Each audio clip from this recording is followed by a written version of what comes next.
Bonjour à toutes et à toutes, et à tous aussi, mais aujourd'hui c'est surtout bonjour à toutes, car aujourd'hui c'est votre fête. Bonne fête à toutes et bienvenue à notre webinaire. Je suis vraiment très heureux de vous retrouver toutes et tous, car je sais que de nombreux d'entre vous nous suivent depuis quelques années déjà, lors de nos webinaires Achète-le la scuola, donc bonjour et bienvenue. Euh, Tout d'abord, quelques petites infos techniques et puis je vais me présenter et présenter les collègues qui sont avec nous à l'écran pour cette table ronde. Les informations techniques. Alors, tout d'abord, ce webinaire vous donne la possibilité de recevoir l'attestation de participation. Vous la recevrez directement en automatique après le webinaire. Vous recevrez une email avec l'attestation. Et en même temps que l'attestation, vous recevrez le lien pour l'enregistrement du webinaire. Ceux d'entre vous qui souhaitent le revoir ou bien ceux qui se sont inscrits mais qui n'ont pas pu participer aujourd'hui pourront revoir le webinaire en différé grâce à ce lien. Ensuite, le webinaire sera publié sur YouTube également, sur la chaîne La Scuola, Editrice La Scuola sur YouTube. Ensuite, qui sommes-nous? Alors, voilà, tout d'abord, elle n'est pas sur la photo, mais elle est bien en direct. Maria-Luisa Farinazzo depuis Brescia. Elle assure la technique pour ce webinaire. Merci Maria-Louisa et bonsoir. Bonsoir. Ensuite, nous avons avec nous la responsable pédagogique et commerciale de Hachette-Fleu pour l'Italie et quelques autres pays aussi, mais c'est surtout pour l'Italie. Bonsoir Iman. Bonsoir Nicolas, bonsoir à toutes et à tous. Iman nous parle depuis Paris. Oui. Nous avons ensuite avec nous Amandine Barthès qui nous parle depuis l'aire de stationnement de la A1 de Bologne. près de Bologne. Donc voilà, je suis effectivement sur les routes du Fleu, comme vous pouvez le voir. Bonjour à tous. Oui, je suis sûr que certaines et certains d'entre vous ont eu l'opportunité de rencontrer Amandine en vrai. C'est aujourd'hui à Rimini, lors des Journées pour le français organisées par l'Alliance française de Rimini. Donc, Exactement. c'est pour ça qu'elle est sur la route. Bonsoir Amandine. Et surtout, nous avons avec nous Anne-Marie Diogo, Elena Tagliabue et Alexandre Allais. Alors, ce sont nos experts pour aujourd'hui. Ce sont tous les trois des auteurs de Hachette-Fleu. Nous avons de la chance d'avoir de aussi bons auteurs, des auteurs aussi communicatifs et surtout des auteurs avec une chevelure aussi exubérante. Alors, je vous présente Anne-Marie Diogo qui a écrit une grande partie du livre Mon Passe Culture dont je vous parlerai tout à l'heure pour Hachette-Fleu. Anne-Marie Diogo a été pour de longues années la responsable pédagogique et la responsable des équipes d'enseignants de l'Institut français de Florence en Toscane. Bonsoir Anne-Marie. Bonsoir Nicolas, bonsoir tout le monde. Ensuite, nous avons avec nous Elena Tagliabue, qui est mieux connue sur les réseaux sociaux sous le pseudonyme de Madame Coupe-Bœuf. Elena Tagliabue. Elena Tagliabue enseigne le français dans un collège, una scuola secondaria di primo grado de la province de Lecco, Cassago Brianza, si je ne me trompe pas. Et ensuite, nous avons avec nous, depuis Dublin en Irlande, Alexandre Allais, qui est le directeur de l'Alliance française de Dublin. Bonsoir Alexandre. Bonsoir Nicolas, directeur des cours, hein, je précise. Directeur des cours de l'Alliance de Dublin. Bonsoir Nicolas, bonsoir tout le monde. Je t'ai déjà fait progresser, mais ça arrive. Ça me fait plaisir. Je parlerai à ma directrice. Merci à tous d'être avec nous. Alors, nous allons parler cet après-midi de la préparation de l'examen. Il primo ciclo, pour mieux dire. Il s'agit, comme vous le savez, d'un examen avec lequel se termine le premier cycle d'enseignement en Italie. Et en ce qui concerne le français, c'est un examen qui évalue les compétences et je vais souligner ce mot, les compétences pardon, les compétences de français et à travers l'écrit et l'oral, bien sûr. Et je souligne le mot compétence parce que compétence, ça ne veut pas dire l'exactitude de la connaissance des règles, mais ça veut dire la capacité de communiquer et de agir en français au niveau A1, qui est le niveau minimum requis pour passer l'examen de fin de cycle. Mais très souvent, les enseignants et les enseignantes qui ont de bonnes places vont même au-delà du A1 et demandent à leurs élèves de s'exprimer sur des sujets même un peu plus articulés que ceux compris dans le niveau A1 du cadre européen. Alors, je vous présente le livre qui va nous servir de base pour communiquer et pour parler ensemble de l'examen de fin de cycle. Le livre dont je vous parle, c'est un livre qui sort aujourd'hui. On a les premiers exemplaires qui sont disponibles dans nos entrepôts aujourd'hui, donc on va le distribuer à travers les agences et dans les établissements très, très bientôt. Il s'agit d'un livre consacré au thème culturel et de civilisation française et à l'examen de fin de cycle. Je vais vous montrer en quoi ça consiste, pas tellement pour faire de la pub au volume. Évidemment, il y a ce côté, il y a des intérêts de ce côté-là aussi, mais surtout pour vous faire comprendre d'où viennent les exemples dont on vous parlera tout au long de cet entretien. Le livre, vous le voyez à l'écran dans la page mode d'emploi, se compose de deux parties. Une partie dossier culturel, des thématiques culturelles sont traitées sur la base de différents documents et on verra ensuite comment. Et une partie examen di Stato, la voilà, qui est consacrée à un entraînement plus spécifique pour les différentes épreuves de l'examen, que ce soit à l'oral ou à l'écrit. Voilà, c'est juste pour vous donner quelques points de repère par rapport à ce que nous allons voir à l'écran lorsque nous parlerons des différents sujets. Alors, l'examen de terza media. Je voulais impliquer Elena tout d'abord parce que c'est celle qui a le plus à faire entre nous, avec des élèves et des collègues qui doivent faire passer leur examen aux élèves. Alors, quel est le rapport, Elena, entre les différentes thématiques culturelles et ce qu'on demandera ensuite aux élèves lors de l'examen? Est-ce que tu peux nous parler de cela? Avant, je te coupe encore avant que tu commences de parler. Je voulais dire à toutes les personnes qui sont avec nous qu'elles et ils peuvent intervenir à travers l'interface chat ou l'interface question du logiciel du webinaire. Donc, n'hésitez pas à pianoter et à écrire. On transférera vos questions à nos experts pour qu'ils puissent vous répondre en direct. Voilà. Allez, Elena, à toi la parole. D'abord, je voudrais dire aux collègues qu'on n'a pas encore l'ordinanza ministériale de cette année. Donc, on va se référer à l'ordinanza ministériale de l'année passée. Mais comme on n'a eu aucune nouvelle du ministère, on est bien convaincu que rien va changer pour cette année. Et donc, on continue comme l'année passée. De toute façon, on aura l'examen écrit, disons, dans la même épreuve d'anglais, donc les deux langues ensemble, et l'épreuve orale avec les autres matières qui font partie des cours de scuola media. Moi, je l'appelle comme ça, je préfère.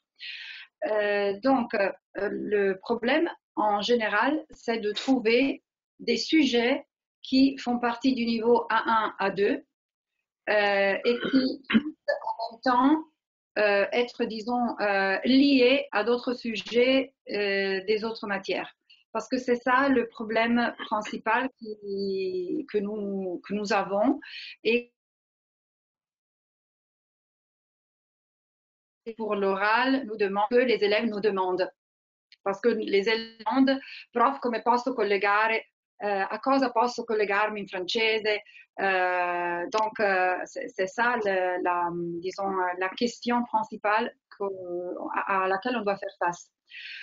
Pour l'examen écrit, on a différents types d'épreuves et le problème, c'est de construire des épreuves, de créer des épreuves qui soient en fait du bon niveau et sur des sujets qui restent dans disons, la vie quotidienne, dans les échanges de vie quotidienne. Et bon,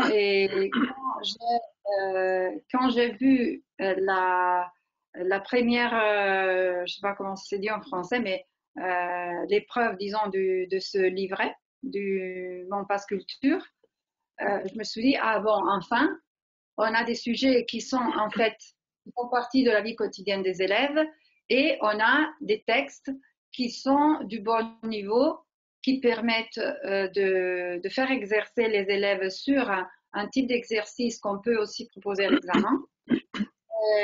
Et surtout, on a plusieurs documents et donc on peut adapter et choisir selon ce qu'on aime faire aussi hein, et selon les intérêts de nos élèves. Très bien, merci Elena.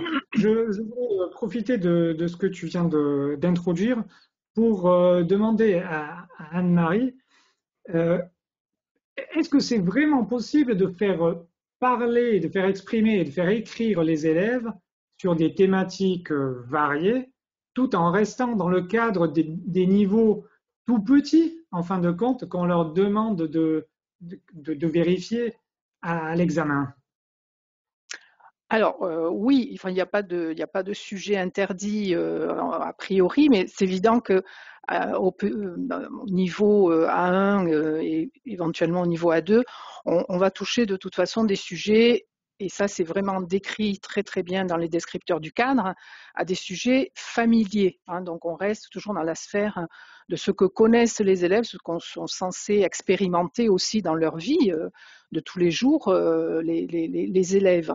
On a des descripteurs qui parlent de textes très simples, de textes courts aussi, avec une langue extrêmement simple, hein, des expressions très simples. Le mot simple et très simple, les expressions très simples reviennent constamment dans les descripteurs du A1 et du A2.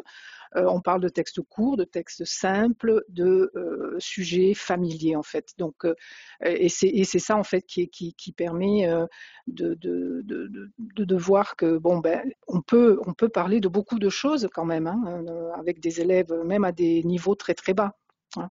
C'est pas, il n'y a pas de bon, bien sûr, voilà, on va attendre bien sûr des productions qui vont être extrêmement simples aussi. Hein. Le simple, c'est dans les deux cas, donc voilà.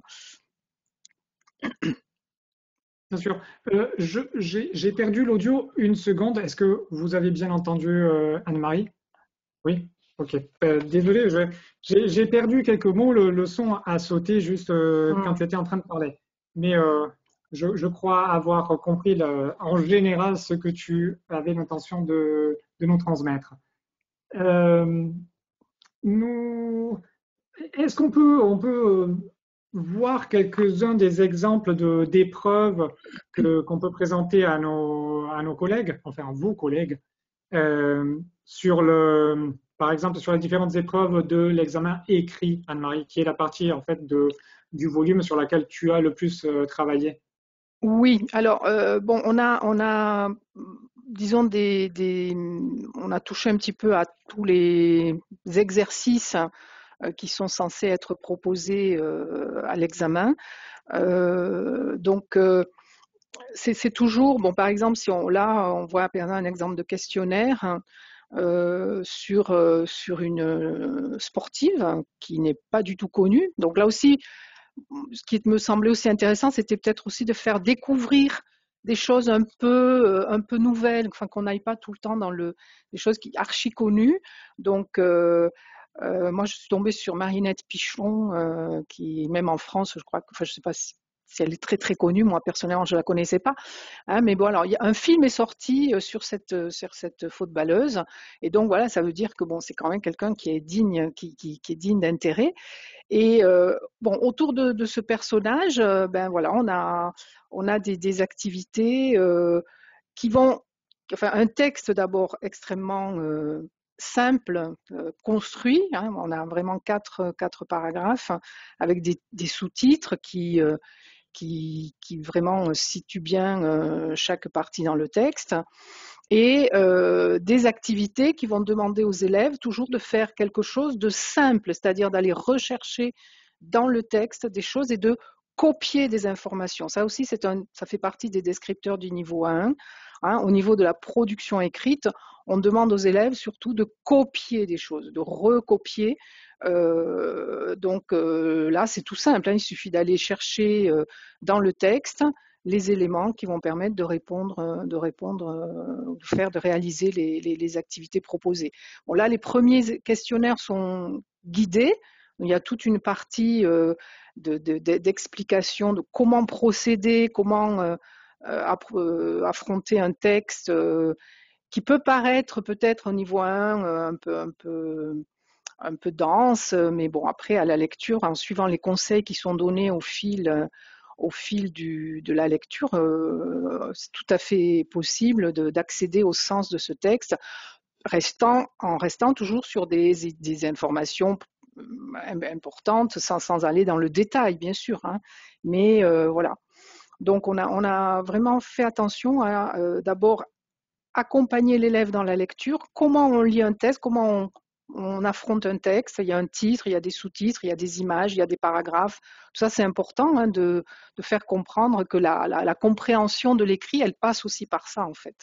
Hein, c'est pas comprendre des mots, c'est aussi voir un peu la photo du texte, de l'article, comment se présente l'article. Et d'ailleurs, alors ce n'est pas toujours facile de préparer ensuite des épreuves d'examen, parce que c'est vous les enseignants qui les préparez, de les préparer avec des images.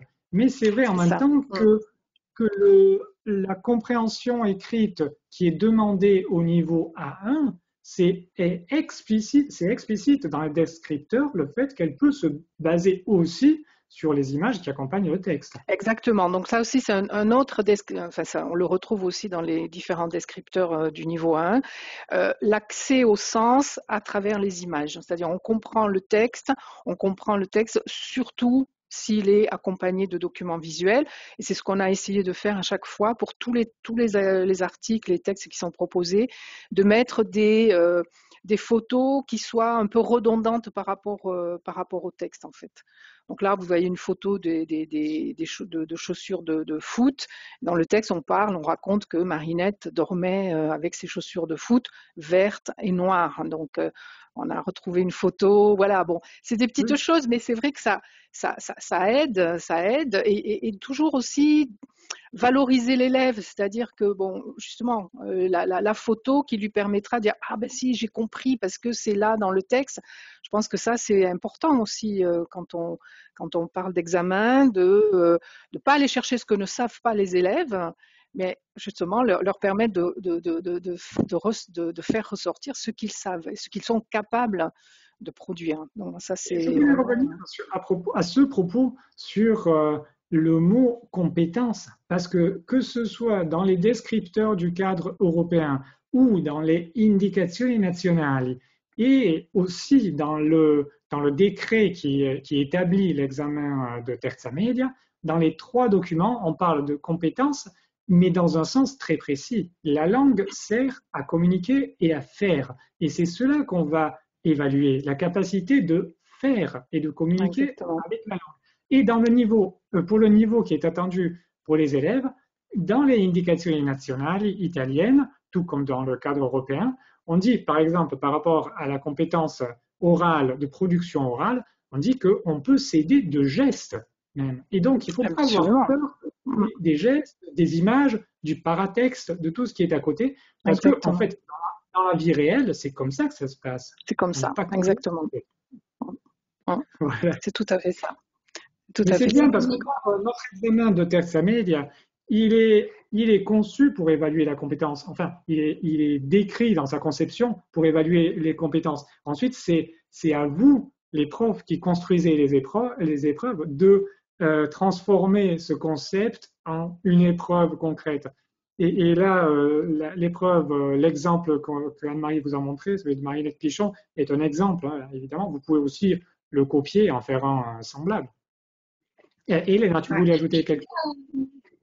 Oui, je voulais dire aussi que je ne sais pas si les collègues ont noté ça, mais ce texte est bien, disons, toi tu parlais d'un texte dense du comité d'info, mais c'est un texte qui utilise des phrases simples.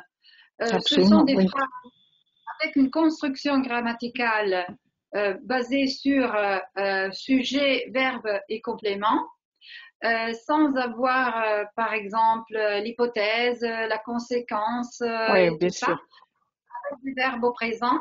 Et donc, on voit bien que même en utilisant qu'une structure grammaticale très simple, on arrive à concevoir un texte qui est plein d'informations et qui peut vraiment tester la capacité de comprendre des élèves.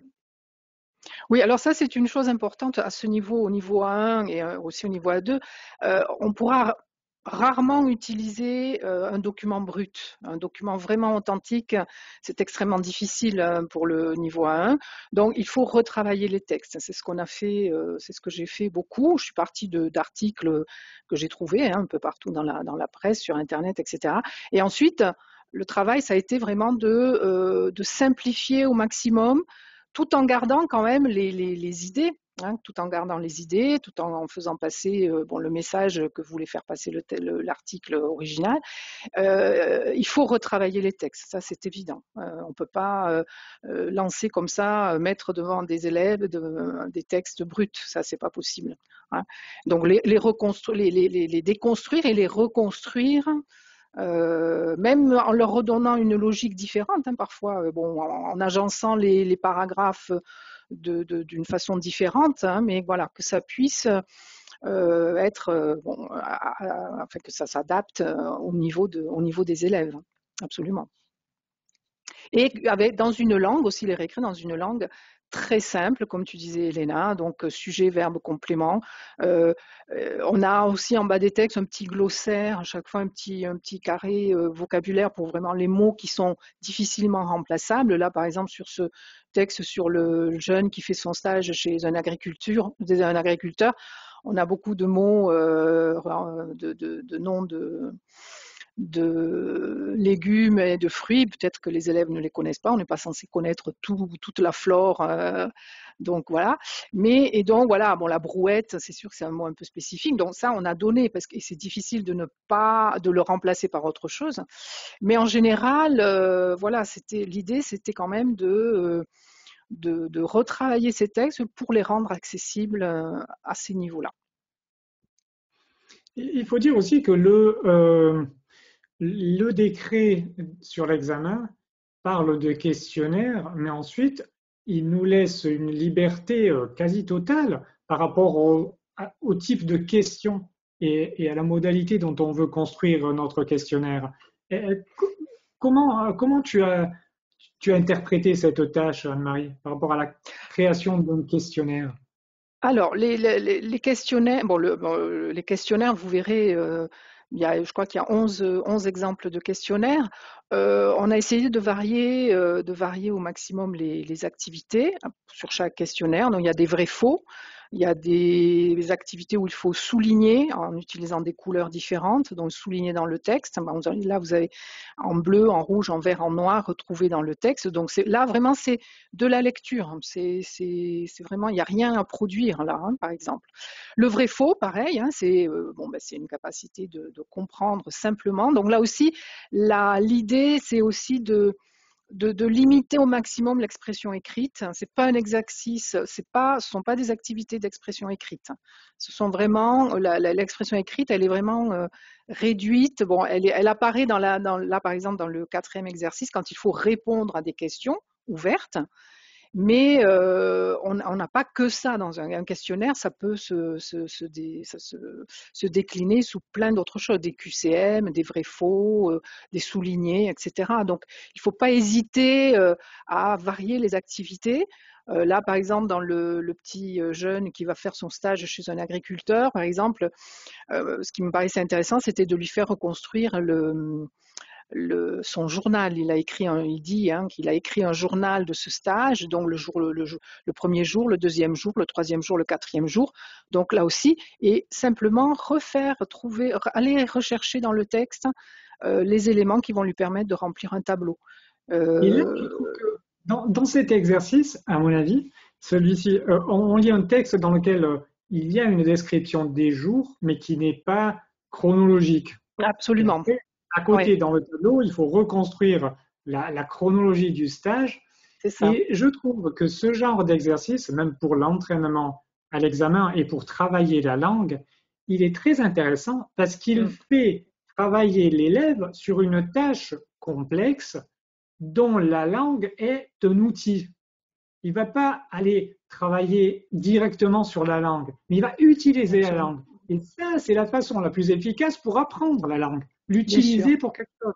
Ça, c'est vraiment un choix, à mon avis, qui va dans le sens de l'apprentissage réel de la langue.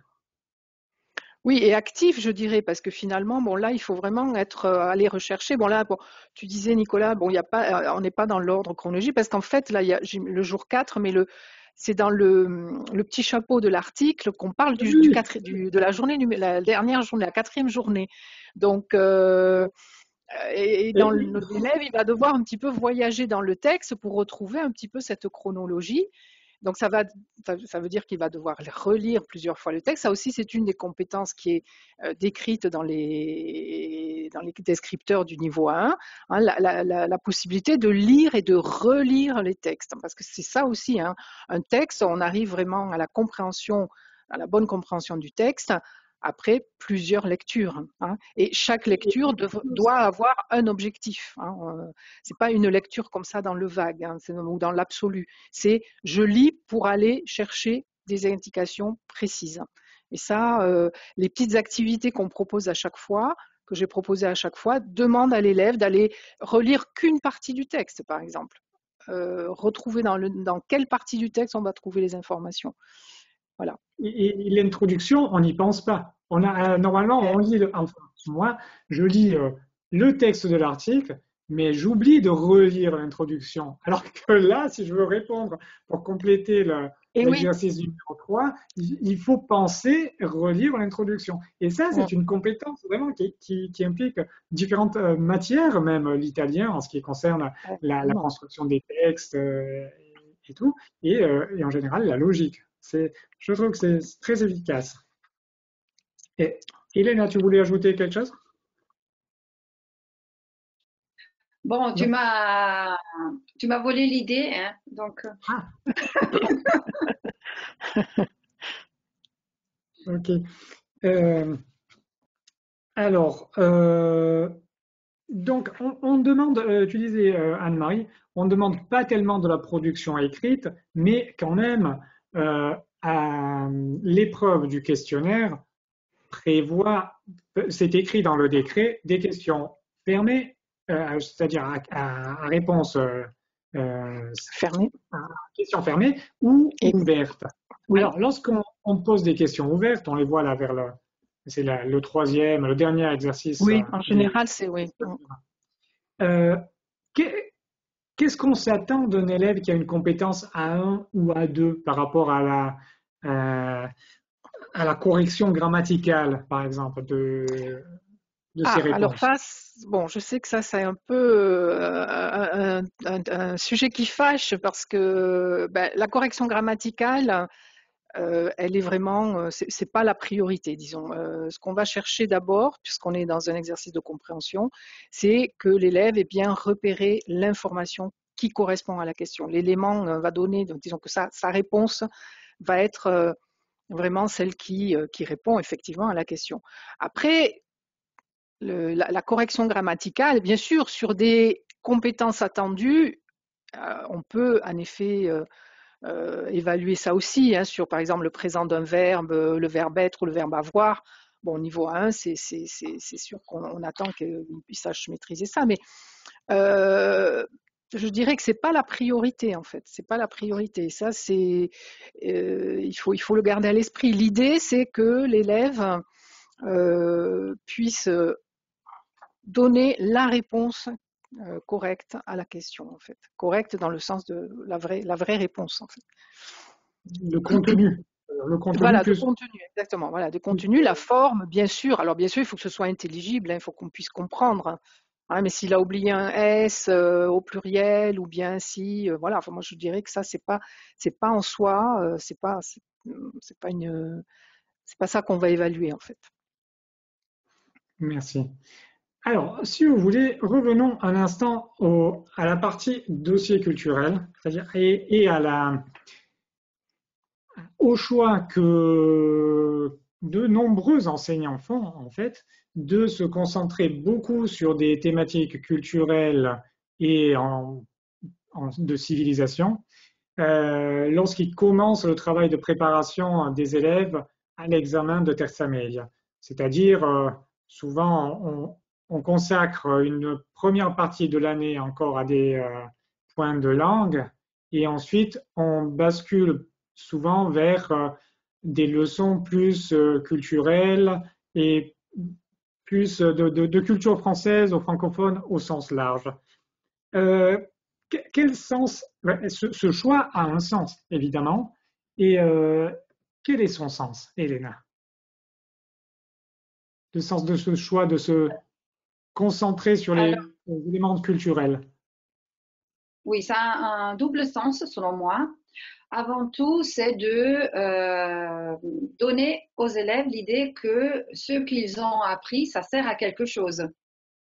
Donc, j'ai étudié le français pour connaître la culture française, pour lire des articles, pour comprendre, par exemple, les opinions des gens dans un forum. Donc, ça donne vraiment l'idée que on peut concrètement utiliser la langue pour faire quelque chose. Ça, d'un point de vue de l'apprentissage. Ça donne aussi la possibilité de faire, d'habituer les élèves au raisonnement, disons, à penser, à réfléchir sur un sujet et à commencer à je ne dis pas donner ses opinions parce que ça fait partie du B1, mais au moins ses impressions. Ça me plaît, c'est intéressant. Donc, il commence vraiment à être impliqué dans un sujet, dans un thème, et ça donne donc comme conséquence la possibilité de traiter ce thème à l'examen, surtout à l'examen oral. Voilà. Donc oui, donc il y a, en fait, ça a un sens de deux points de vue. Mais en fait, est-ce que ça peut avoir un sens aussi pour retravailler les points de langue ou pas? Bien sûr, parce que ça permet, bon, là, ça dépend des sujets, mais ici, ce que j'ai vu dans mon passe culture, c'est en fait qu'il y a comme une sorte de progression. Donc, il y a comme au début des sujets qui sont vraiment très très simples et qui sont normalement traités en première année. Et puis, il y a tous les autres, et au fur et à mesure qu'on continue, il y a des sujets qui vont, disons, vers le A2, donc qui sont un peu plus, je dis pas complexe, mais je dirais un peu plus dense, et ça donne la possibilité, en fait, d'utiliser le texte dans des contextes de classe différents, parce que selon le niveau des élèves, voire même le niveau des élèves dans la même classe, on peut utiliser des documents différents sur le même sujet. Par exemple, ce que tu viens de montrer est un sujet, la France et son histoire migratoire, un sujet un peu plus difficile, j'ose dire, par rapport, je sais pas, au collège ou au sport. Mais ici, il y a trois documents. On peut créer des groupes, même des groupes de niveau, et donner un document à chaque groupe, et puis demander aux élèves de l'expliquer à la classe, par exemple. Donc, ça donne vraiment beaucoup de possibilités de travailler sur la culture, même indirectement, et de travailler sur la langue sans que les élèves s'en rendent compte, en fait. Et comme les thèmes et aussi le lexique et les points de langue qui vont avec, c'est un peu comme reparcourir disons, le trajet qu'ils ont fait à partir de la première année jusqu'à la troisième.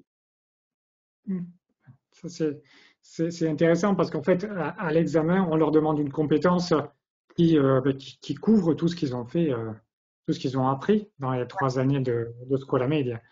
Et Alexandre, vu que c'est toi qui as surtout construit cet ouvrage pour la partie dossier culturel, quelle est la logique du choix des thématiques et des sujets de ce dossier?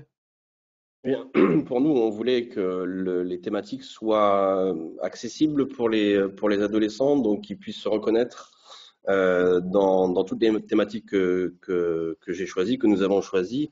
Et comme le disait bien Elena tout à l'heure, on commence donc le livre avec des thématiques assez simples, voire très simples, hein, et qui sont essentielles, bien comprendre la France, bien comprendre ce que le français, la francophonie. On part de soi, ce qui est un peu le A1, on peut parler de soi-même, pour s'ouvrir au fur et à mesure aux autres et s'ouvrir surtout au monde. Et le fait que on termine l'ouvrage avec des questions de migration, de vivre ensemble, de laïcité, ce qui ne sont pas des questions forcément évidentes et faciles pour ce type de public adolescent et de niveau. On trouvait que cette progression-là était particulièrement intéressante. Et au milieu de tout cela, on a des thématiques qui plaisent au plus grand nombre d'adolescents, c'est-à-dire la musique, la mode, les vêtements. Mais chaque thématique est traitée avec des choses un petit peu inédites. Tu montrais, Nicolas, tout à l'heure les insectes. Voilà, est-ce qu'on doit manger des insectes dans le futur? On a les friperies pour la mode. Est-ce que c'est mieux de passer par des grandes marques ou par la fripe, l'occasion, etc. Donc on a essayé de bien comprendre les jeunes d'aujourd'hui et de proposer des thématiques qui puissent leur parler, notamment via les témoignages, puisque dans quasiment chaque double page, ce sont des adolescents français qui s'expriment et qui racontent un petit peu leur expérience. Et ça permettait aussi de faire des liens avec les adolescents italiens et de provoquer chez eux aussi la volonté de se demander comment eux réagiraient face à une telle situation. Donc voilà, il y avait plusieurs emplois. Par rapport à ce dernier sujet dont tu parlais, c'est-à-dire interpeller nos apprenants et leur demander de mettre en rapport ce qu'ils viennent de lire et de comprendre avec leur réalité. Vous avez écrit des rubriques spécifiques, n'est-ce pas? Absolument. Donc, à chaque fin de double page, il y a 2 moments de prise de parole où on leur propose de s'exprimer. Ça peut être des questions interculturelles. Donc, où on leur a présenté dans les documents avant comment cela se passe en France. Et donc, on leur demande comment en Italie ça se passe dans leur classe, dans leur vie, dans leur école, dans leur ville. Et quand on leur demande cela, l'idée c'est qu'ils puissent prendre la parole, donc d'une certaine façon s'entraîner aussi pour l'examen. Hein, c'est là qu'il y a des ponts constants entre les 2 parties. Et également de pouvoir parfois, par exemple, correspondre avec un étudiant français. Donc on leur demande de se mettre à la place d'une personne qui communique avec un ami français. Pour faciliter aussi la prise de parole, puisque plus ça nous touche personnellement, on le sait, surtout pour ces niveaux-là, plus on a des facilités à s'exprimer.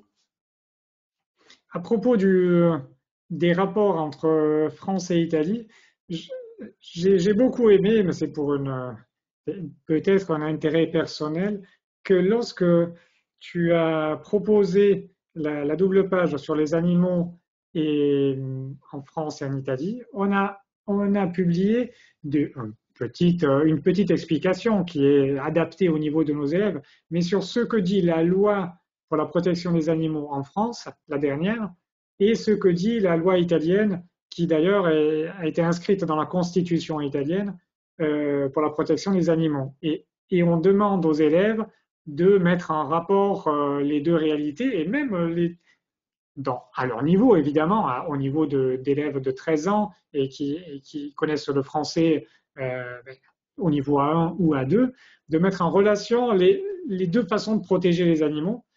Et tout ceci me sert aussi pour mettre en évidence le fait que tous les sujets de culture doivent être mis en relation aussi avec les objectifs de développement soutenable de l'agenda 2030 et avec l'éducation civique, avec l'enseignement de l'éducation civique en Italie. Donc vous pouvez également utiliser ces sujets pour travailler les thématiques de l'éducation civique. Et là, c'est un de ces cas. Oui, absolument. Et c'est donc pour les animaux ici, on l'utilise aussi pour les langues, où on parle des langues régionales, etc. Donc on s'intéresse également, on pose la question aux ados italiens, est-ce que vous avez dans vos régions, est-ce que vous apprenez des langues autres que l'italien, comme le font certains Français en France. Donc il y a toujours cette volonté de lier les deux cultures, de procéder par l'interculturel et en même temps par le témoignage et essayer d'aller chercher la prise de parole des adolescents italiens. D'ailleurs, on oublie parfois de dire à nos élèves que en France, le patrimoine des langues régionales existe, il est protégé. Ça n'est peut-être pas au niveau de l'Italie, où le patrimoine des langues régionales est très très vivant et très fort en Italie, mais en France aussi, il y a la protection des langues régionales, une loi et la possibilité dans certaines administrations et certaines écoles d'apprendre et de parler dans la langue régionale. Et c'est un sujet auquel on ne s'entend pas forcément et que vous avez choisi de traiter. C'était vraiment une idée intéressante. Parce qu'en fait, je réfléchissais l'autre jour sur une des contraintes et une des libertés des enseignants de langue. La contrainte pour les enseignants de langue, c'est que vous devez enseigner la langue. À la fin, les élèves, le but, c'est qu'ils puissent se débrouiller en français. Mais, donc là, il y a une forte contrainte. Mais il y a une liberté totale en ce qui concerne les outils pour transmettre et pour faire travailler les élèves sur la langue. Et le choix des documents est un des secteurs dans lesquels on peut vraiment inventer tout ce qu'on veut, qui soit pertinent par rapport à l'activité qu'on veut faire, mais vraiment une très grande liberté par rapport à ça. On peut parler de langue régionale et d'accent, même en parlant français. Absolument. Voilà. C'était ce qu'on souhaitait faire. Et puis, on le voit, par exemple, sur cette page, avec le témoignage de Louis, qui vient de Belgique, juste en dessous, et voilà, qui nous raconte que lui aussi parle français, et pas plus différemment qu'une personne qui habite dans une autre région de France, typiquement. L'accent change un petit peu, quelques mots et expressions vont changer, mais ce sera du même ordre que si vous habitez dans le nord de la France ou dans le sud de la France, vous aurez de grandes différences. Et voilà, il fait des petites blagues sur les frites également à la fin, puis qu'il revendique pour la Belgique. Mais voilà, c'était vraiment l'idée d'avoir ces différents témoignages qui viennent alimenter la culture et qui n'est pas que voilà descendante. C'est une culture qui est mise au même niveau entre nos deux pays et par des témoignages similaires. Très bien. Mais je peux dire une chose, Nicolas. Je voudrais dire une chose. Ce que j'ai aimé, Alexandre, c'est que en fait, tous les textes que tu as créés, que tu proposes, ça donne pas l'idée d'un livre de texte, d'un livre d'école. Et ça, j'aime beaucoup parce que la difficulté la plus grande, c'est d'impliquer les élèves, de les motiver. Et ça aide beaucoup d'avoir des disons, du matériel comme ça, qui ne soit pas, je ne sais pas comment ça se dit en français, mais en italien on dit didascalico, et qui ne présente pas les choses comme, disons, une série de, mais en fait comme des expériences sur ce sujet. C'est absolument ça, Elena. En tout cas, c'était notre volonté, ma volonté principale, c'était de fournir un accès à cette culture française sans être trop descendant. Par exemple, on a la semaine au collège ici d'Aron, où on comprend un petit peu comment fonctionne l'emploi du temps d'un collégien français, mais par la voix et le regard d'Aaron sur sa vie et sur son quotidien. Donc, il y a peu, voire très peu de documents institutionnels, si j'ose dire, ou alors ils ont été même retravaillés. Si je pense à la charte de la laïcité sur la dernière unité, que j'ai largement simplifié et que j'ai rendu plus accessible. On a voulu diversifier aussi les documents et pas faire que du témoignage, ça c'était important. Mais les témoignages c'est comme un fil rouge en fait. On les retrouve quasiment tout le temps pour nous permettre d'avoir aussi cette stabilité. On sait que sur les niveaux A1, c'est important d'avoir cet aspect de rituel aussi. Et donc, on la retrouve par ces témoignages et qui, je pense, donne un accès à la culture simplifié. Et ce qui nous a aussi permis, ce qui m'a aussi permis d'écrire des choses, peut-être des sujets un peu plus complexes dont on n'aurait peut-être pas osé, on n'aurait peut-être pas osé aller d'habitude. Et par le témoignage, on arrive à accéder à ce sens supplémentaire et ça permet aussi de simplifier la langue puisque c'est sous le format souvent de l'oral retranscrit à l'écrit, donc on peut aller plus loin dans la simplification et donc dire plus de choses également. Merci. Par rapport aux modalités de travail, nous proposons ici des activités de compréhension, de lexique principalement, et puis dans les encadrés à vous, qu'on voit ici par exemple, des petites activités de production. Comment vous vous êtes orienté pour construire cette partie et comment on devrait travailler avec Alexandre? Eh bien, sur ces parties, donc c'est des parties. Il y en a une qui arrive après, en général, 3 ou 4 questions, un peu intermédiaires. Donc, ça permet aussi de vérifier un petit peu que les documents étaient bien compris et que l'étudiant peut. En général, on le questionne sur des choses assez simples, sur sa vie, sur ce qu'il aime, sur est-ce que lui, par exemple, achète ici. Est-ce qu'il visite des friperies en Italie? Est-ce qu'il fait des achats et qui nous explique simplement, puisqu'on est bien sûr sur un niveau A1 qui va vers le A2, donc on n'attend pas des réponses argumentées, etc. Mais on a souhaité poser ces questions-là pour que aussi ça leur permette de s'entraîner à prendre la parole en français sur des sujets familiers. Et sur la dernière question, sur la question finale, on retrouve des questions un peu plus argumentées où on leur demande à la fois d'écrire et de parler. Hein, c'est pour ça que vous avez 2 pictogrammes différents à chaque fois, qui nous permettent de se focaliser sur un aspect. Et souvent, on leur demande de présenter à la classe pour se mettre en avant, pour pouvoir présenter quelque chose à un public, et ce qui est toujours aussi important pour prendre confiance en soi. Ou alors d'écrire une correspondance avec une personne française. Donc la deuxième partie de production est en général plus poussée que la première, qui vise à vérifier que l'apprenant a bien compris ce qu'on lui demande et également commencer à le faire produire rapidement, parce que les activités de compréhension, un petit peu comme Anne-Marie disait tout à l'heure sur la partie examen, donc on a des vrais faux, on a compléter les phrases, donc c'est des activités qui se veulent assez ludiques aussi, bien sûr.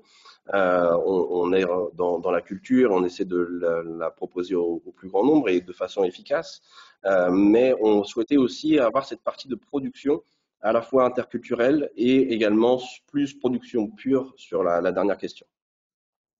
Ah, je rebondis sur le terme interculturel que tu viens de dire, parce que toujours, que ce soit dans les descriptifs du cadre commun de référence pour les langues ou dans le décret de l'examen de l'esame di Stato di terza media, et dans les indicazioni nazionali, une des finalités de la compétence de nos élèves, c'est de savoir se débrouiller dans l'interculturel, c'est-à-dire de savoir faire face à des situations avec des personnes qui viennent d'ailleurs.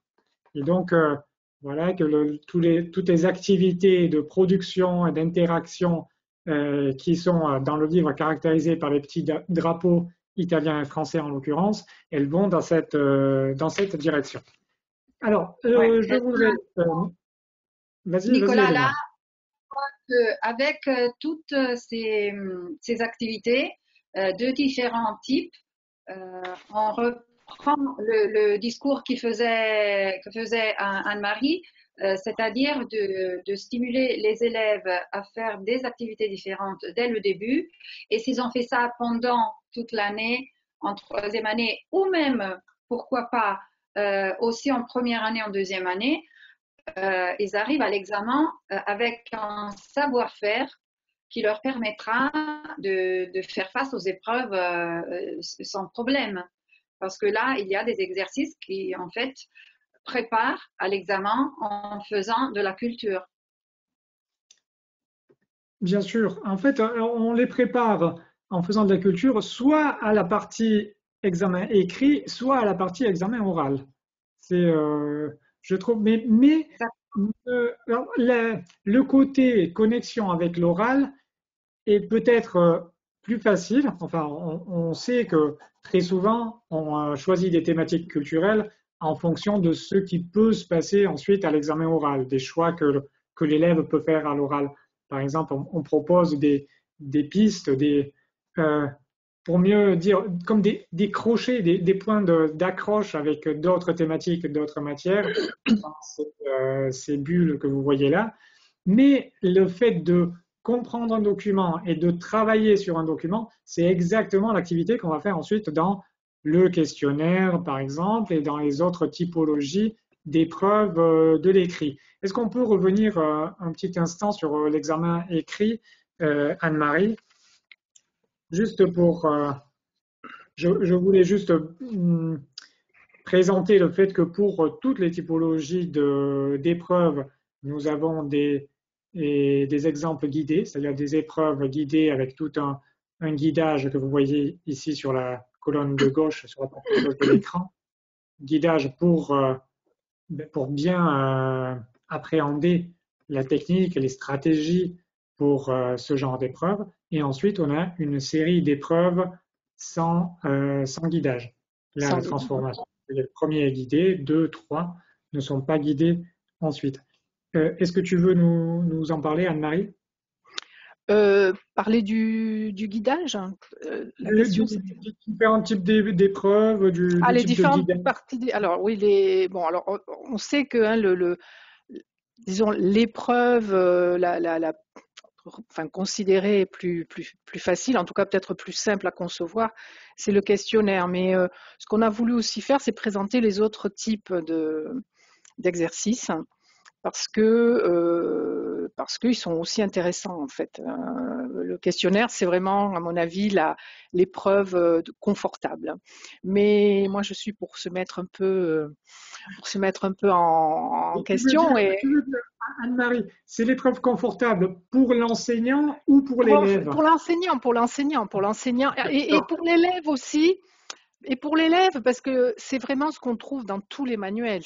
Le texte avec des questions. Je veux dire, on a tous été formés comme ça. On continue à former souvent les élèves comme ça.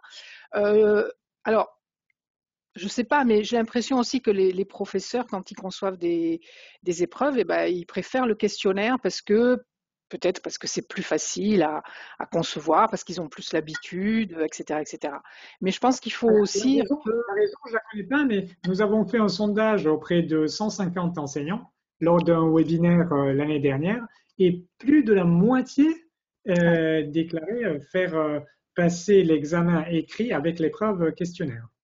Et puis, la deuxième moitié était divisée parmi les autres épreuves avec l'email comme email et dialogue comme autre typologie. C'était plus de la moitié. Ouais. Donc en fait, ça confirme que c'est une épreuve confortable et aussi pour les professeurs dans la conception. Donc moi, je pense qu'il faut un peu se mettre aussi en jeu et aussi voir un peu ce qu'on peut faire avec nos élèves, jusqu'où on peut arriver avec nos élèves. Après, bien sûr, il faut composer avec leur niveau, avec leurs compétences, etc. Ça, c'est évident. Et donc, bon, là, dans le livret, on a 11 exemples de questionnaires, dont 3 qui sont guidés avec un guidage qui s'allège au fur et à mesure.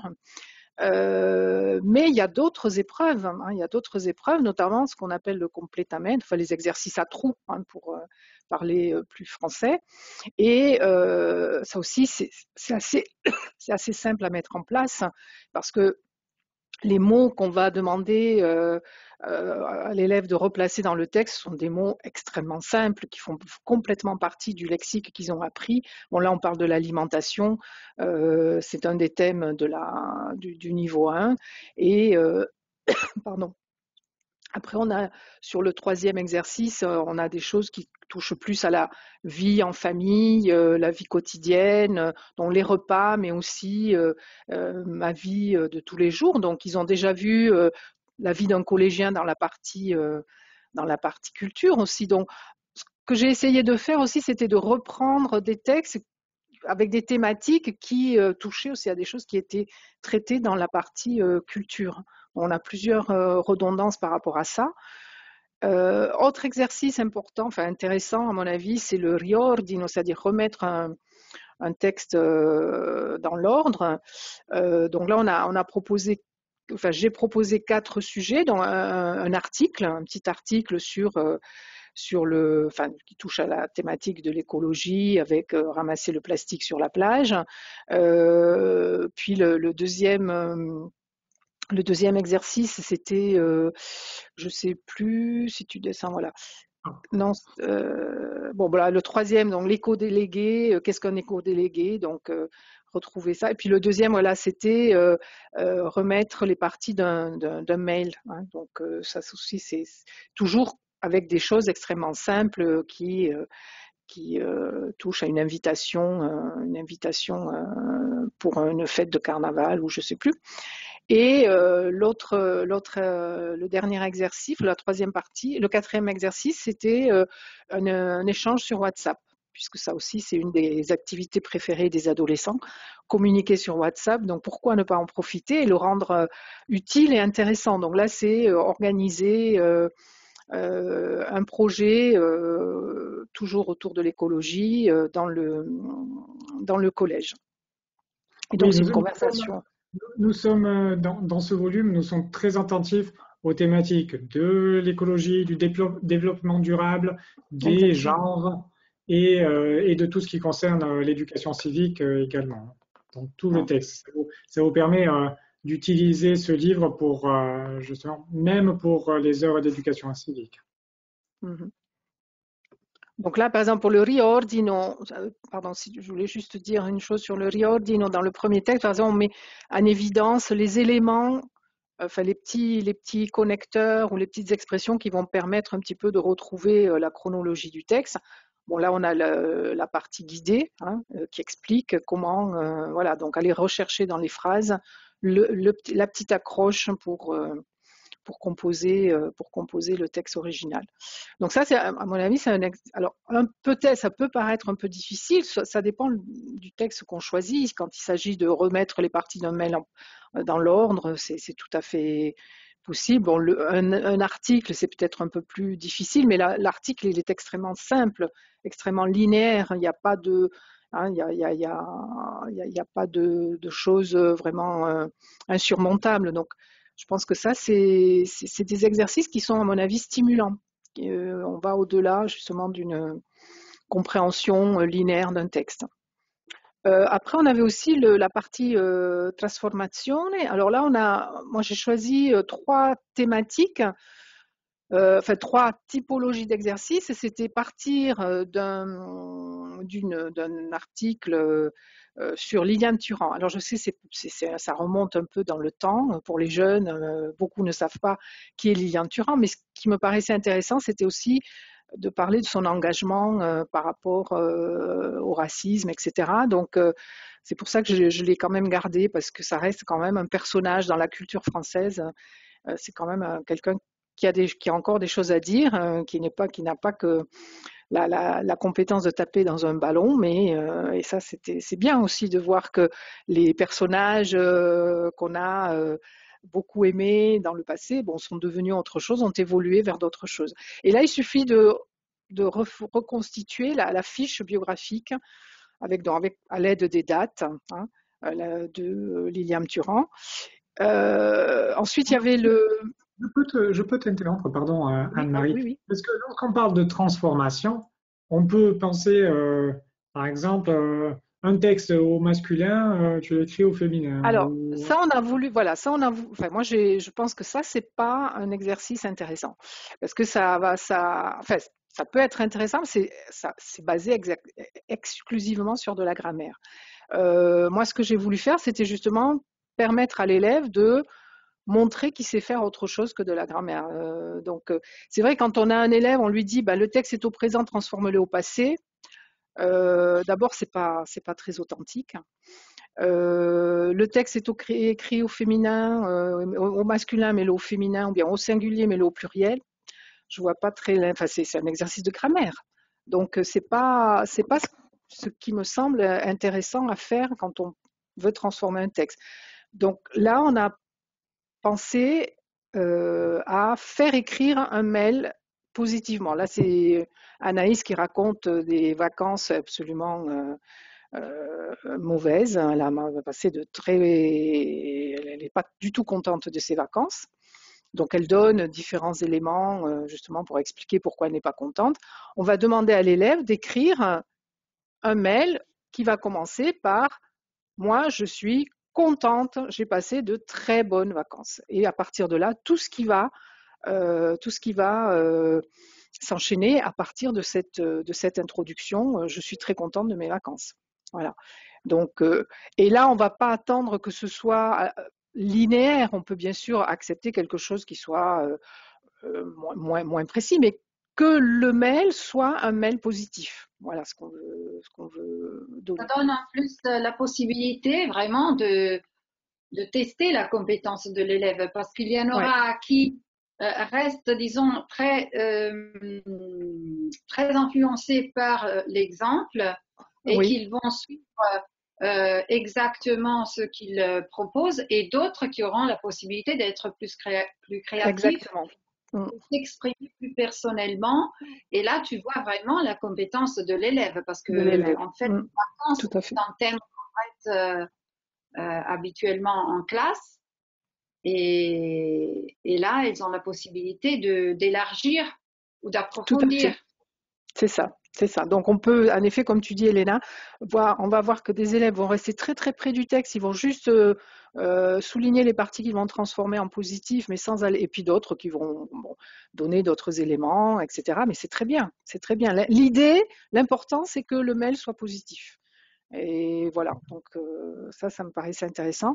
Et le troisième exemple, c'était faire remplir le formulaire de présentation d'un adolescent pour sa famille d'accueil à partir d'un mail. Donc ça, le formulaire, c'est un des écrits qui est demandé notamment en DELF A1. Hein, c'est le deuxième, le premier écrit de l'épreuve écrite du DELF A1. Donc les formulaires, parce que c'est vraiment une production écrite extrêmement simple, hein, on recopie des mots. Donc lui, Cosimo, il donne des informations sur lui et il envoie ce mail à sa famille d'accueil à Nice. Hein, il va partir dans une famille d'accueil à Nice et en fait, ce qu'on demande à l'élève, c'est de remplir le formulaire de présentation avec donc le nom, le prénom, l'âge, ses loisirs, etc., etc. Donc retrouver des catégories, reclasser les informations par catégorie. Donc là, on parle des loisirs, on parle de la famille, on parle des préférences alimentaires, tout ce que les élèves en A1 ont déjà vu. On ne demande rien de plus à l'élève. Voilà. Et là, Anne-Marie, je veux ajouter que, en fait, sont des activités qui ont du sens d'activité, ce sont même parce que c'est réel, c'est du réel. Exactement. Tandis que transformer le texte, par exemple, du masculin au féminin, c'est pas quelque chose, tu l'as bien dit avant, c'est pas quelque chose. Oui, oui, tout à fait. C'est vraiment de la grammaire. C'est un exercice de grammaire si on demande ça. Là, au contraire, ben justement, hein, il faut faire montrer une autre compétence, hein, qui est peut-être un peu plus valorisante aussi, je pense. Ben, moi, je suis toujours très très préoccupée par l'idée que les élèves doivent être valorisés. On doit mettre les élèves en condition de pouvoir faire des choses. Un examen, c'est pas pour les mettre en difficulté, mais c'est vraiment pour qu'ils puissent montrer ce qu'ils savent faire en langue. Ça, c'est vraiment, je pense, un des objectifs de notre travail d'enseignant, en fait. Et alors après, on avait donc ça, c'est un autre exercice qui est tout à fait possible dans l'examen, mais qui a un certain intérêt. Le dialogue, alors là, les dialogues, donc là, on a des exemples guidés d'abord, où on propose des phrases à replacer dans un dialogue à partir d'une situation. On donne toujours une situation de départ, et l'élève doit retrouver donc à quel moment du dialogue il va dans quelle expression, quelle phrase va être adaptée pour répondre, donc pour remplir les espaces qui sont Oui, restés en blanc, en fait, à compléter.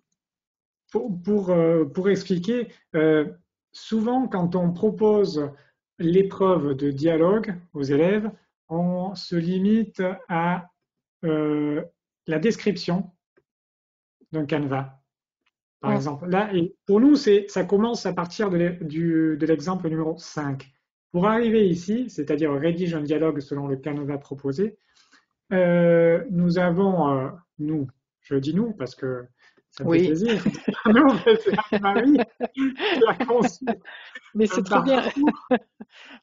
qui commence par reconnaître la forme du dialogue, choisir les répliques qui conviennent parmi des répliques données, compléter avec des répliques données et de nouveau. Donc, un exercice dans lequel on propose toutes les répliques, mais il faut les choisir. Ensuite, on passe à un type d'activité, où l'on doit suivre un dialogue guidé ce que dit une personne, ce que dit l'interlocuteur, etc. Mais on doit le transformer en discours direct. L'élève, voilà, doit lui produire la phrase, en fait, c'est ça. Et on arrive ensuite seulement après à un canevas sur lequel on va construire un dialogue. Donc il y a un accompagnement de ce point de vue aussi.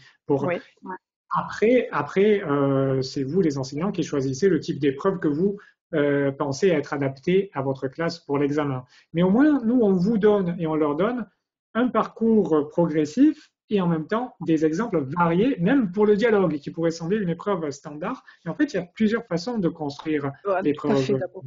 D'aborder l'épreuve, tout à fait. Oui. Je trouve que dans les deux parties, donc examen et culture, il y a vraiment cette attention aux stratégies d'apprentissage. Et c'est vraiment important. Ouais. Parfois, on ne se rend pas compte, mais les livres, nos livres sans doute, sont construits avec une grande attention pédagogique, hein, c'est sûr. Ouais. Je voulais, on la respire, hein, on la respire tout de suite en feuilletant le livre. Hein. Ça me fait plaisir, merci, je sais que tu es fan. Merci. Merci Elena. Tu es fan et tu es co-auteur en plus, parce que justement, je voulais passer, nous avons un peu plus de 10 minutes, je voulais passer à la partie orale, si vous voulez bien. Ensuite, c'est vrai, juste pour dire, la traccia mista, l'épreuve mixte, nous l'avons utilisée aussi pour proposer des entraînements variés. Ensuite, c'est vous qui construisez les épreuves. Mais la section traccia mista, elle peut servir pour faire un peu travailler les élèves de façon différente, hein, les unes après les autres, pour ne pas faire un travail trop systématique, toujours de la même façon. Ça permet justement un entraînement un peu plus varié. Sur l'épreuve orale, voilà, je voulais revenir un petit instant sur l'épreuve orale. Et est-ce que, Elena, je peux te demander de résumer, mais vraiment en 1 minute, les différentes façons dont peut se présenter l'épreuve orale à l'examen? Évidemment, nos collègues les connaissent, mais ton point de vue nous intéresse aussi. Oui, donc avant tout, comme il s'agit d'un niveau A1, maximum A2, alors là, présenter quelque chose de personnel qui concerne sa vie quotidienne, quelque chose de familier, c'est la première option, bien sûr.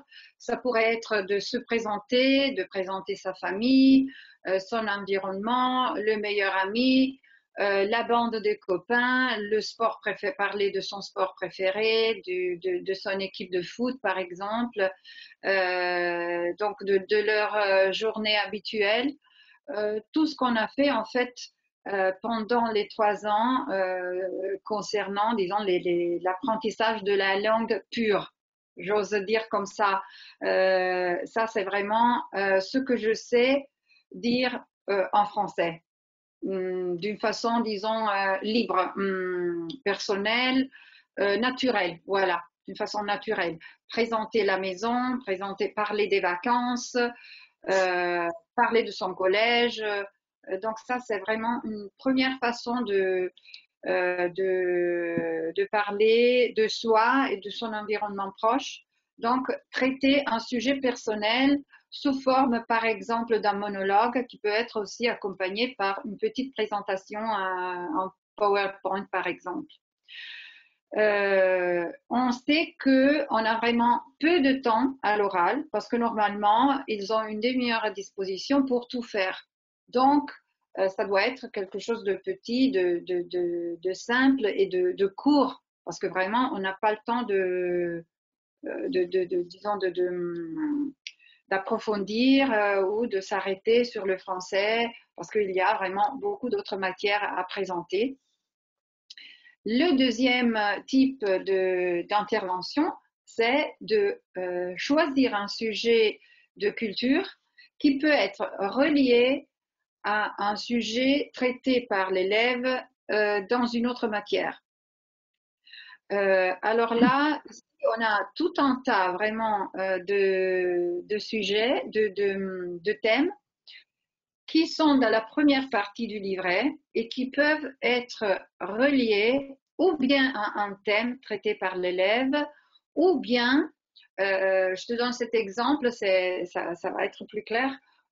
Ici, j'ai décidé de ne pas proposer un parcours complet parce que normalement, sur les méthodes, sur les livres d'école, on trouve des exemples de parcours complets. Donc, on part d'un thème, par exemple, l'espace, et on donne tous les possibles liens, les connexions avec les autres matières sur ce thème, sur ce sujet, l'espace. Là, j'ai préféré montrer aux élèves et aux professeurs, en partant des thèmes qu'on a traités dans la partie culture, montrer quels sont les liens qu'ils peuvent faire, c'est-à-dire comment ils peuvent exploiter ce qu'ils ont fait dans la partie culture et le relier, l'attacher, faire un lien avec tout un tas d'autres matières pour vraiment donner aux élèves la possibilité d'avoir, disons, comme une gamme de possibilités à exploiter. Et ça va aider aussi nous, les profs, parce que normalement les élèves arrivent, prof, devo fare la prima guerra mondiale, cosa posso mettere di francese? Devo fare la figura della donna, cosa posso mettere in francese? Alors là, pour chaque sujet traité dans la partie culture, je donne des possibles liens avec des sujets des autres matières qu'on traite normalement en troisième année. Oui, on ne propose pas un parcours complet. On propose des crochets. Tu peux, hop, vous connaissez Par aussi tout exemple, cela. l'élève ou bien le prof, qu'est-ce qu'il peut faire? Il peut lire toutes les possibilités. Moi, je dois parler des suffragettes. Ok, alors si tu parles des suffragettes en italien, tu peux parler des grandes femmes françaises, par exemple. Donc, il cherche dans ces cartes, dans les bulles, un sujet qu'ils sont en train d'insérer dans leur parcours multidisciplinaire et ils peuvent voir, par exemple, moi, je dois parler de la parité di genere. Ok, donc tu peux parler des grandes femmes françaises, par exemple. Ou bien tu peux aller, Nicolas, tu peux dézoomer, comme ça on fait d'autres Ah, exemples. vas-y. Je parle, par exemple, delle Olimpiadi. Et delle Olimpiadi del razzismo. Ok. Donc, tu peux parler de l'immigration, par exemple, en français. Tu peux parler du sport, comme on l'a traité ici. En art, euh, bon, si tu fais... Ok. Je parle, par exemple, en sciences, je parle de la biodiversité ou bien de la méiosie. Bon, alors, tu peux parler des animaux, par exemple, en français, parce qu'il y a des liens possibles à faire. Je parle, par exemple, en éducation civique de la spérimentazione sugli animali. Ok, tu peux parler des animaux en français en prenant ces sujets. Donc, il cherche parmi toutes les possibilités celle qui peut être, disons, attachée, inclus dans leur parcours. Et là, ils peuvent trouver aussi le sujet en français qui est, disons, qui va avec. Oui, et après, dans la partie culture, par exemple, tu disais des sujets de science. Alors, j'ai agrandi pour qu'on voit un peu mieux. La bulle, scienze, la meiosi e il crossing over, ou alors la biodiversità, etc., il mimetismo animale, éthologia, organizzazione gerarchica dei gruppi animali, aussi certaines thématiques qui reviennent selon l'expérience de Helena dans les exposés des élèves, dans les exposés pluridisciplinaires de l'examen. Alors, nous, on propose des contenus sur les animaux qui peuvent être en relation avec cette thématique de science. Et alors, hop, on va voir page 24. Alors, si je vais Ouais. page 24, j'ai j'ai un choix évidemment de contenus lexicaux, de sujets même, tout simplement de Ouais. sujets à traiter Et et il y a d'entraînement. Oui, oui, et il y a des parties de ces deux pages qui sont plutôt à un niveau plus élémentaire et d'autres qui sont un peu plus denses. Et donc là aussi, l'élève, en fonction de ses capacités, de ses compétences langagières, il peut choisir ce qui lui convient. Et en plus, on peut exploiter tout le travail qu'on a fait dans les parties à vous, parce que là, il s'agissait de la production, ils peuvent reprendre ce qu'on avait fait en classe et le présenter, par exemple. Ah oui, là, ils ont déjà travaillé en classe l'exposé de leur examen. Exactement. Ça Tu simplifie le vois travail. comme tout, voilà, tu vois comme tout, tous les éléments sont en synergie. Et oui, bien sûr. Ben c'est comme ça qu'on construit nos ouvrages chez Hachette Fleu, d'ailleurs. Et grâce à des auteurs compétents aussi et qui travaillent en équipe, qui arrivent à faire un bon travail. Parce qu'en fait, les deux parties, culture et examen du volume, se répondent très, très, très souvent. Et ça permet justement des ponts et une préparation à l'examen global. En fait, ce qu'on a fait dans une première partie pour des raisons culturelles et de langue, on se retrouve que c'est utile pour la préparation à l'examen. Donc, voilà, c'est le parcours qu'on voulait vous proposer. Alors, avant Et tout de... ça en respectant les caractéristiques des élèves qui sont des adolescents, qui sont à l'école obligatoire et qui ont un niveau de langue forcément très bas parce que le temps à disposition. Donc, je me félicite vraiment avec les auteurs parce qu'ils ont vraiment su traiter de nombreux sujets tout en restant sur un niveau de langue faisable par les élèves. Oui, je relisais il y a quelques jours un ouvrage remarquable de Janine Courtillon qui a élaboré un cours de FLE. C'est un livre qu'à mon avis, si on travaille dans le FLE, dans l'enseignement du français et langue étrangère, euh, on a sûrement rencontré dans notre parcours. C'est un livre vraiment foisonnant. Et à propos des élèves des classes de nos écoles, elle les décrit bien en tant qu'élèves captifs et elle décrit justement comment faire pour enseigner le français aux élèves captifs, aux élèves qui n'ont pas le choix a priori ou qui ont très peu de choix par rapport au choix de la langue, mais c'est un défi que nous pouvons gagner. C'est un défi qui peut être gagné. C'est pas un défi dans lequel on perd, hein, pas forcément. Et c'est pour ça qu'on est là, pour vous aider justement dans ce parcours d'apprentissage de la langue à nos petits élèves captifs, plein de bonne volonté parfois, mais qui n'ont pas toujours de leur côté, a priori, la motivation qu'il faut. Mais nous, on peut les aider à la trouver avec des outils qui les guident et qui nous facilitent le travail aussi, hein, parce que faut pas se compliquer la vie non plus, pas forcément. Alors, je vous remercie vraiment beaucoup, Anne-Marie, Alexandre et Elena, pour nous avoir guidés dans ce parcours et nous avoir donné beaucoup d'idées et d'exemples de travail sur les thématiques culturelles et sur l'examen. Je vous remets en plein écran la couverture du livre dont tous ces exemples sont tirés.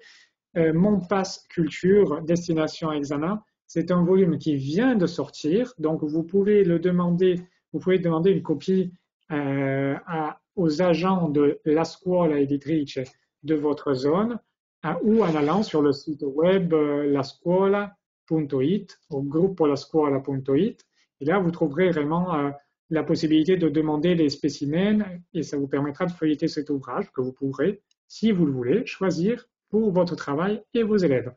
Merci encore. Merci Elena, merci Anne-Marie, merci Alexandre, vraiment, c'était très, très intéressant. Et je dis à tous les participants, à la prochaine et merci d'avoir été avec nous. Au revoir. Merci, au revoir à tous. Bon travail. Bon travail à tous.